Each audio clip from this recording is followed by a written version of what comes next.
दोपहर 3 बजे के भोजपुरी समाचार में अपने के स्वागत बा। नमस्कार, हम प्रतिमा। सबसे पहले प्रमुख समाचार। कोरोना रोकथाम में भइल संपूर्ण खर्चा के सदन के जानकारी करावे खातिर कांग्रेस की मांग। भ्रष्टाचार में लिप्त सरकार द्वारा देश के कोरोना मुक्त बनावे ना सके के दावे। कोरोना से चितवन के भरतपुर अस्पताल में इलाज करा रहल एक जने की मृत्यु होने वाला की संख्या 15 पुगल। भारत से स्वदेश लौटे वाला नेपाली सबकी संख्या बढ़ती जा रहल। झापा के पूर्वी नाका में कोरोना परीक्षण शुरू कर गई। कोरोना वायरस के संक्रमण से विश्व भर मृत्यु होने वाला की संख्या 4,08,000 से बेसी, 72,10,000 ज्यादा संक्रमित। इंग्लैंड संगे के वनडे श्रृंखला खातिर आयरलैंड के आंशिक प्रशिक्षण शुरू। पूर्ण सदस्य सहित के प्रशिक्षण कुछ हफ्ता में।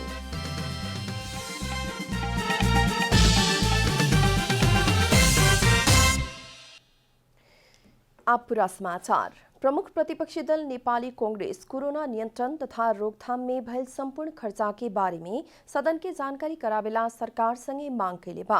प्रतिनिधि सभा के आजू के बैठक में बोलत कांग्रेस के सांसद गगन थापा कोरोना नियंत्रण खातिर भइल कहल 10 अरब खर्चा के हिसाब सदन के जानकारी करावेला मांग कैले बानी। वहां के दंभ आ भ्रष्टाचार में लिप्त सरकार से जनता आ देश के कोरोना मुक्त बनावे ना सके के दावी भी कैले बानी। 14 जनाको मृत्यु भएको छ, 37 से 62 जना संक्रमित भएका छन्। तर के मृत्यु हुनेको संख्या 14 मात्रै हो? त्यसोभए भोकबाट मारिएका सूर्यबहादुर तामाङ वा झुन्डिएर मरेका चन्द्रबहादुर परियार, औषधि खान नपाएर मरेकी कंका देवी बोहरा वा सुत्केरी भएर अस्पताल लान नपाएर मरेकी लालकुमारी रोकाएको मृत्युको जिम्मा कसले लिन्छ? तर अब जवाफ मागेर मात्र बस्दैनौं, थपक्क बोलेर थपक्क बस्ने दिन गए। अब सरकारले यहाँ आएर हामीले मागेको हिसाब किताब दिएपछि मात्रै सबै प्रक्रियाहरू सुचारू रूपले अगाडि बढ्ने ठाउँसम्म हामी पुग्छौं। बैठक में अपना सबसे मांग से ही कोरोना संक्रमण फैले ना दिवेला अपनावे पड़े के सतर्कता के बारे में आवाज उठावती अला पर भी सरकार से ना सुनल कहत थापा आक्रोश भी व्यक्त कैनी हा। वहां के अब कांग्रेस से बिल मात्रे पुछके ना बैठे के सवाल मात्रे पुछके ना बैठे के कहत सब केहू के जवाब दिवेला भी तैयार होखेला सरकार के चेतावनी भी दिले बानी। चितवन के भरतपुर अस्पताल के आईसीयू में उपचाररत एक जने कोरोना संक्रमित के मृत्यु भइल बा। संक्रमित के मंगर के सवेरे 7 बजे मृत्यु भइल अस्पताल जानकारी दिले बा। वहां के शव अस्पताल के आईसीयू में ही राखल गइल बा। शव के व्यवस्थापन कैसे करे के विषय में छलफल हो रहल बा। भरतपुर के ही नारायणी सामुदायिक अस्पताल के आईसीयू से भरतपुर अस्पताल के आईसीयू में सोमवार के संझिया ले जावल गए रहे। भरतपुर महानगर पालिका वार्ड नंबर 11 के 68 बरिस के वृद्ध के सोमवार के ही कोरोना संक्रमण पुष्टि भइल रहे। वहां में कोरोना संक्रमण संगे दिल आ निमोनिया के भी समस्या रहे। नारायणी सामुदायिक अस्पताल सामान्य ऑक्सीजन के भर में बीमार के भरतपुर अस्पताल के आईसीयू में ले जावल गए रहे। भरतपुर अस्पताल के medical superintendent doctor Shriram Tiwari अपना सबके बीमार के उन्हें ना ले जाए के कहते हुए भी ले जावल गए बतौले बानी। तिवारी बीमार के लियावल समय भी सावधानी ना अपनावल बतौले बानी। नारायणी सामुदायिक अस्पताल के आईसीयू में अन्य 4 जने कोरोना संक्रमित संगे ही राखल गए रहे। इन्हें जिला प्रशासन कार्यालय के अनुमति बिना ही क्रिटिकल अवस्था के बीमार के सारल गए कहत प्रमुख जिला अधिकारी नारायण प्रसाद भट्टराई आपत्ति जनौले बानी। गंडकी प्रदेश के 3 जिला में 24 जने कोरोना वायरस संक्रमित थपल गइल बा। नवलपुर में 12 जने, म्याग्दी में 8 जने आ बागलुङ में 4 जने में संक्रमण के पुष्टि भइल ह। लोग सब केहू के स्वाब परीक्षण पोखरा के ही प्रयोगशाला में कैल गेल रहे। एक साथ ही प्रदेश में संक्रमित की संख्या 144 पुगल प्रदेश स्वास्थ्य निर्देशनालय जानकारी दिले बा। निर्देशनालय द्वारा सवेरे से जारी कल गेल विज्ञप्ति मुताबिक नवलपुर के बौंदी काली गांव पालिका घर होके पालिका के क्वारंटीन में रहल 18 बरिस से लेके 40 बरस उमेर समूह के 12 जने पुरुष में कोरोना संक्रमण के पुष्टि भइल ह। उ लोग के नवलपरासी जिला बर्दघाट सुस्ता पूर्व जिला के रजहर स्थित सामुदायिक प्राकृतिक चिकित्सालय के आइसोलेशन कक्ष में ले जावे की तैयारी हो रहल निर्देशक विनोद बिंदु शर्मा जानकारी दिले बानी। म्याग्दी जिला के बेनी नगरपालिका घर हो के पालिका के क्वारेंटीन में रहल 46 वर्ष के एक जने पुरुष में कोरोना संक्रमण के पुष्टि भइल बा। बागलुङ जिला निसीखोला गाउँपालिका स्थायी ठेगाना हो के उहे पालिका के क्वारेंटीन में रहल 21, 26 आ 27 वर्ष के 3 जने पुरुष आ बरिङ गाउँपालिका घर हो के उहे पालिका के क्वारेंटीन में रहल 18 से 49 वर्ष तक के 8 जने पुरुष में कोरोना संक्रमण के पुष्टि भइल बा। उ लोग के संबंधित जिला के सरकारी अस्पताल के आइसोलेशन कक्ष में ले जावे के तैयारी हो रहल बा। मनाङ आ मुस्ताङ के अलावा प्रदेश के 9 जिला में कोरोना संक्रमित भेटाइल बाड़न सन। पूर्वी नाका झापा के काकड़भिट्टा में भारत से आवे वाला नेपाली नागरिक सबके कोरोना जांच शुरू कइल गेल बा। भारत में अल्पत्रे पड़ल नेपाली धमाधम नेपाल प्रवेश करे लगला बाद नेपाली सेना लगायत के संयुक्त टोली भारत से आवे वाला नेपाली के कोरोना जांच शुरू कइल गेल है। मेचीनगर नगरपालिका वार्ड नंबर 6 स्थित काकड़भिट्टा मावि के मैदान में निर्माण भइल अस्थायी कैंप से नेपाली सेना स्वास्थ्यकर्मी लगायत के टोली उलो के थर्मल गन मार्फत बुखार मापन आ आरडीटी परीक्षण शुरू कइल गेल बा। कैंप में भारत से मेची पुल तक आयल नेपाली नागरिक सबके सहजीकरण, आवश्यक स्वास्थ्य परीक्षण के साथ ही आरडीटी टेस्ट भी कइल जाला। झापा में प्रमुख जिला अधिकारी के संयोजकत्व में जिला कोविड संकट व्यवस्थापन समिति के बीएफए के संपन्न बैठक सीमावर्ती पूर्वी नाका में सेना के अस्थायी कैंप राखे के निर्णय कइल गेल रहे। भोजपुरी समाचार में आप छोट विश्राम।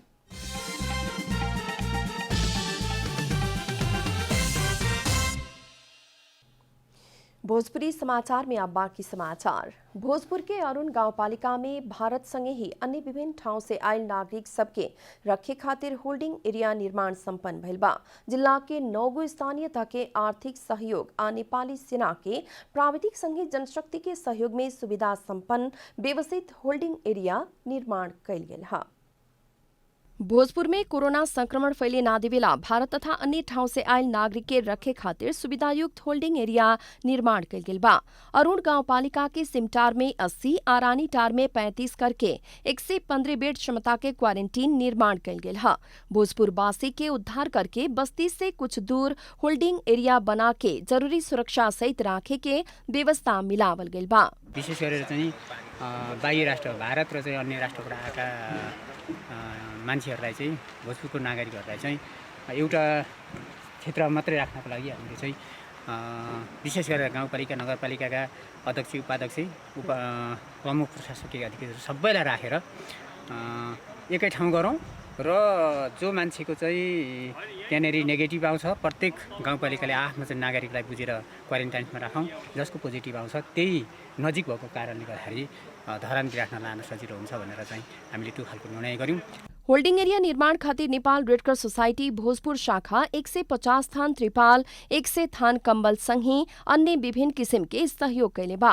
निर्माण खातिर आर्थिक सहयोग जिला के स्थानीय तह सबसे कैल गेल बा त जनशक्ति संगे प्राविधिक सहयोग नेपाली सेना के फर्स्ट राइफल गण भोजपुर कैले बा। हामीले चाहिँ खास त्यति धेरै सहयोग त गरेका छैनौँ। अब सरकारकै एउटा सहयोगी एउटा संस्था रेडक्रस भएको नाताले हामीले अहिले तत्काललाई 100 थान ब्ल्याङ्केट, 150 थान पाल र अनि 2टा टेन्टहरू उपलब्ध भइरहेछ। र यो लकडाउनको समयमा सामग्रीहरू भनेका सामग्री आवश्यक परेका सामग्रीहरू तत्काल स्थानीय बजारमा उपलब्ध नहुने, जिल्ला स्थित पनि उपलब्ध नहुने, कतिपय सामग्रीहरू त विराटनगरै पुगेर ल्याउनु पर्ने अवस्था, विभिन्न बाधा अडचन भए तापनि हामीले सामग्री जुटाएका छौँ र काम सम्पन्न हुने क्रममा छ। होल्डिंग एरिया में रहल लोग खातिर पानी, बत्ती संगी सुरक्षा की व्यवस्था भी मिलावल गेल बा। सिमटार में रहल होल्डिंग एरिया के संक्रमित के संख्या बढ़ला पर थप सुविधा विस्तार करके आइसोलेशन वार्ड निर्माण भी कर सके के जिला प्रशासन कार्यालय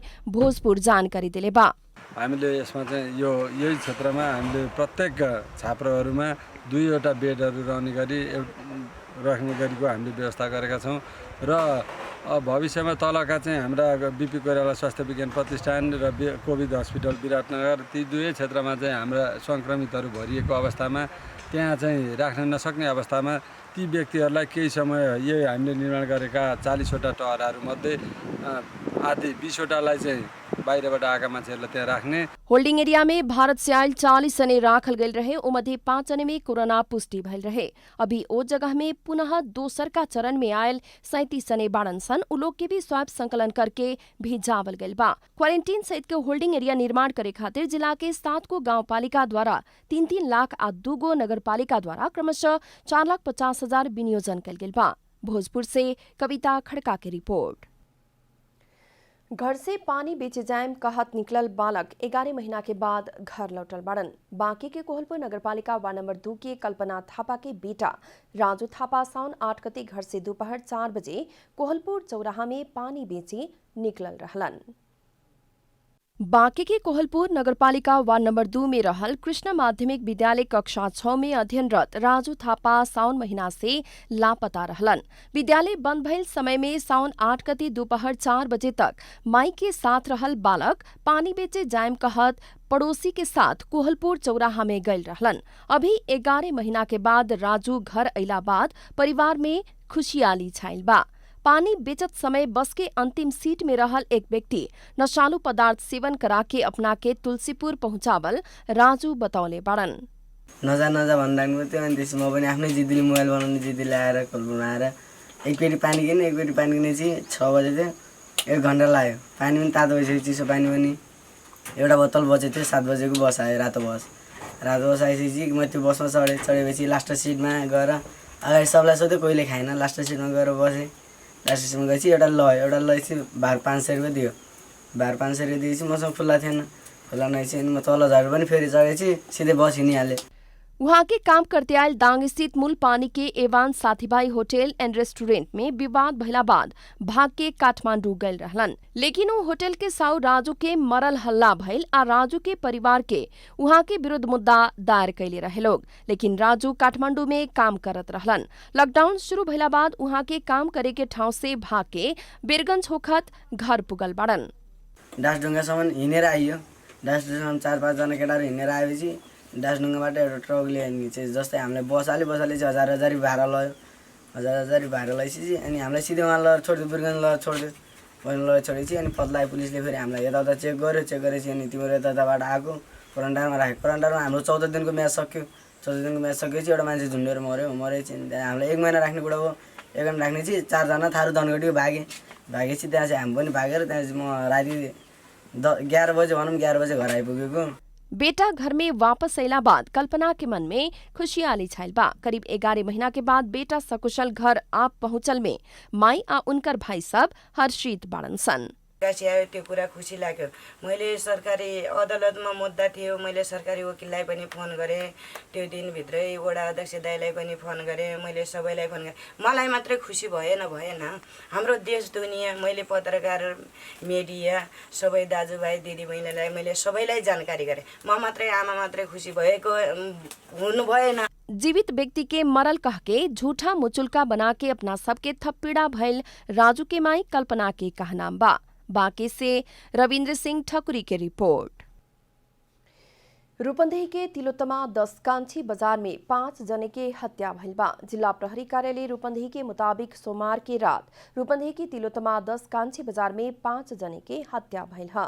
स्थानीय कृष्णपुन के भैंसी फर्म में काम करे वाला सुर्खेत के धसेंद्र सिंजाली उहे फर्म में काम करे वाला 5 अन्य कामदार के हत्या करके फरार भइल प्रहरी जानकारी दिले बा। फरार भइल हत्या आरोपी सिंजाली के प्रहरी मंगर के सबेरे तिलोत्तमा 10 से पकड़ ले बाटे। मारल जाए वाला में एक महिला आ 4 जने पुरुष बाड़न सन। उ लोग के नाम खुल्ला पर भी ठेकाना नइखे खुल सकल।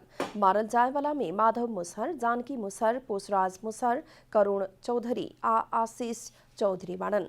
गुआस में काम करे वाला 5 जने के हत्या करके जाजिम से ढक के राखल अवस्था में शव दिखला बाद स्थानीय सब प्रहरी के खबर कैले रहे लोग। अब आर्थिक समाचार।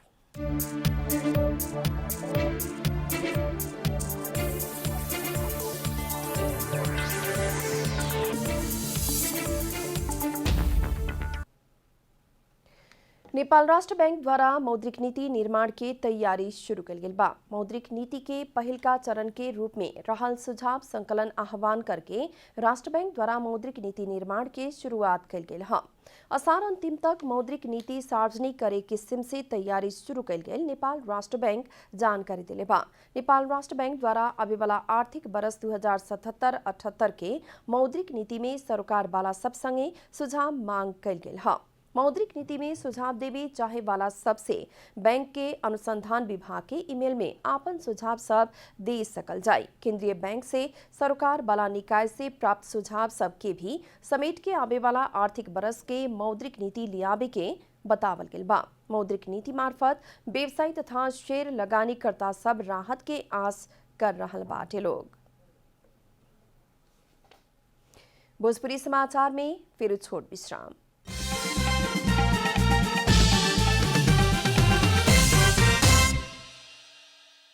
आप खेलकूद समाचार।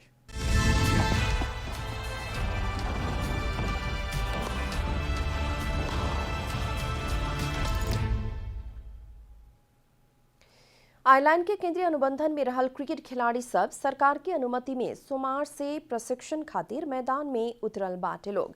इंग्लैंड संगे वनडे क्रिकेट श्रृंखला खातिर बात सब आगे बढ़ रहा समय में कोरोना न्यूनीकरण के स्वास्थ्य सतर्कता अपनावत क्रिकेट आयरलैंड के खिलाड़ी सब प्रशिक्षण शुरू कैले बाटे लोग। क्रिकेट आयरलैंड के निर्देशक रिचर्ड होल्सबर्ग इंग्लैंड के टीम सेज तोबल के प्रशिक्षण में रहल कारण आयरलैंड भी तैयारी स्वरूप प्रशिक्षण के शुरुआत कैले बा। क्रिकेट आयरलैंड के पदाधिकारी सब पिछला कुछ हफ्ता से England and Wales cricket board ECB संगे 3 खेल के वनडे श्रृंखला खातिर वार्ता कर रहल बा। ई विषय में ईसीबी जल्दी निर्णय लेवे के बतौला पर भी खिलाड़ी सब के आयरलैंड के बोर्ड प्रशिक्षण शुरू कैले बा। सोमवार से कुछ खिलाड़ी सब प्रशिक्षण शुरू कैला पर भी पुरुष और महिला टीम के पूर्ण सदस्य सहित के प्रशिक्षण कुछ हफ्ता से ही शुरू होगी। बोर्ड द्वारा खिलाड़ी तथा स्टाफ सबके पूर्ण स्वास्थ्य सुरक्षा के उपाय सबके बंदोबस्त मिला रहल बतावल गेल बा। इंग्लैंड वेस्ट इंडीज संगे के टेस्ट श्रृंखला के बारे में पुष्टि कैला पर भी आयरलैंड संगे के वनडे श्रृंखला के आधिकारिक रूप में कोनो प्रतिक्रिया नहीं खेदेले। अंत में प्रमुख समाचार फिर एक बेर। कोरोना रोकथाम में भयल संपूर्ण खर्चा के सदन के जानकारी करावे खातिर कांग्रेस की मांग। भ्रष्टाचार में लिप्त सरकार द्वारा देश के कोरोना मुक्त बनावे ना सके के दावी। कोरोना से चितवन के भरतपुर अस्पताल में इलाज करा रहल एक जने की मृत्यु होने वाला की संख्या 15 पुगल। भारत से स्वदेश लौटे वाला नेपाली सबकी संख्या बढ़ती जा रहल। झापा के पूर्वी नाका में कोरोना परीक्षण शुरू कल गई। कोरोना वायरस के संक्रमण से विश्व भर मृत्यु होने वाला की संख्या 4,08,000 से बेसी, 72,10,000 से ज्यादा संक्रमित। इंग्लैंड संगे के वनडे श्रृंखला खातिर आयरलैंड के आंशिक प्रशिक्षण शुरू। पूर्ण सदस्य सहित के प्रशिक्षण कुछ हफ्ता में।